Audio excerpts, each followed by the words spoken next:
Hello and welcome back to the channel HardReset.Info, and today I will show you how to turn off sensitive content on X.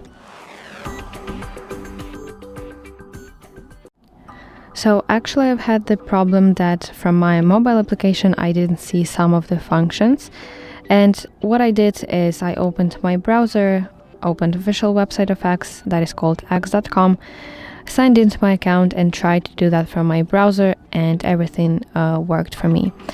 So I go to profile picture in the top left corner of my screen, scroll down to settings and privacy, then find line that says privacy and safety, and then go to section content you use. And this is the function that I didn't see on my mobile application. Display media that may contain sensitive content. So you have to remove your tick from this checkbox, and now you will not be able to see more sensitive content from your page.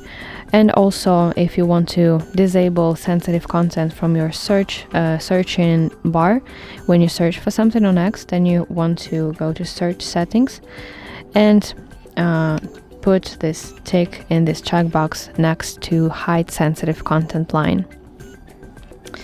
Yes, that's basically how you can turn off sensitive content on X.